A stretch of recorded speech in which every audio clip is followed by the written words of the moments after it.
ভালো লাগার জায়গা মদিনা, ভালোবাসার জায়গা মদিনা, ভালো লাগার জায়গা মদিনা, ভালোবাসার জায়গা মদিনা। মদিনার ধুলাবালি সুরমা বানাবো, মদিনার ধুলাবালি সুরমা বানাবো, সেই সুরমা চোখে দিয়ে রাসূল দেখিব, সে সুরমা চোখে দিয়ে রাসূল দেখিব। আসসালামু আলাইকুম প্রিয় কলিজার ভাই বোনেরা আমার, এই যে দেখেন সৌদি আরবের বিশ্ববিখ্যাত স্থান, সর্ব উৎকৃষ্ট আল্লাহ পাক যেখানে ঘোষণা করিয়েছেন মক্কা মদিনা। এই যে আল্লাহর রহমত দয়া, এই যে দেখেন জান্নাতুল মুআল্লা, আল্লাহর রহমত দয়া, বিশ্ব নবীজির স্ত্রী প্রথম মা খাদিজা এখানে শুয়ে আছে, জান্নাতুল মুআল্লা। এটাই সেই বিশ্ববিখ্যাত কবরস্থান, সৌদি আরবের মক্কা নগরীতে অবস্থিত। ওই যে সামনে ওই যাচ্ছে ওই রাস্তার ওই দিক দিয়েই মা খাদিজার কবরে ঢুকতে হবে। মা খাদিজার কবর সবাই আসে ভিড় করে, তো এই জন্যে ওটা এইভাবে ঘিরে রেখে দিছে, আলহামদুলিল্লাহ। তো প্রিয় ভাই ও বোনেরা আমার, আমি সবসময় এই ধরনের ভিডিও আপনাদের সামনে উপস্থাপন করি।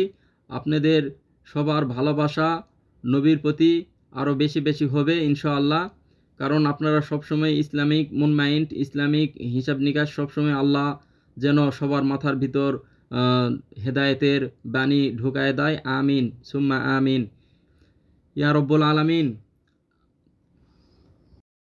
তো প্রিয় ভাই ও বোনেরা আমার, সবাই আসে এখানে ভিড় জমায়, এই জন্যে এই কাজ করে রাখছে সৌদি সরকার। তো আপনাদের ইনশাআল্লাহ আমিও দোয়া করি, আপনারাও দোয়া করবেন আল্লাহ রব্বুল আলামিন যেন আপনাদের বেঁচে থাকা অবস্থায় নিজ চোখে মক্কা মদিনা দেখার ইনশাআল্লাহ তৌফিক দান করে। ওমা তৌফিক ইল্লা বিল্লাহ। প্রিয় ভাই ও বোনেরা আমার, আমি আপনাদের কাছে ভালোবাসা চাই, আমার জন্য দোয়া করবেন। আমিও আপনাদের সবার জন্য দোয়া করি, আল্লাহ আমাদের সবাইকে সুস্থতা সহ নেক হায়াত দান করুন, আমিন। এই যে দেখেন মাশাআল্লাহ আলহামদুলিল্লাহ। অকুর রব্বির হামহুমা কামা রব্বায়ানি সগীরা রব্বানা আতিনা ফিদ দুনিয়া হাসানাতাও ওয়া ফিল আখিরাতি হাসানাতাও ওয়া কিনা আযাবান নার। এই যে দেখেন বাংলাদেশি ভাইরা এই যে উমরায় আসছে, তারা ভিতরে ঢুকছে। এই যে বাবা মা দাদা দাদি আত্মীয় স্বজনের যারা কবর আছে তারা অবশ্যই ইনশাআল্লাহ সপ্তাহে একদিন না হলে মাসে একদিন হলেও জিয়ারত করবেন, কারণ এই সৌদি আরবেরা সবাই এই যে ইট পাথরগুলা দেখতেছেন এলা এক একটা কবর, সবাই আসে কবর জিয়ারত করে। কেউ চাকরি করে, কেউ ব্যবসা করে, কিন্তু তারপরও কবরের সামনে আসে, বাবা মা দাদা দাদি আত্মীয় স্বজন নানা নানির কবরের পাশে চলে আসে। তো অবশ্যই আমাদেরও উচিত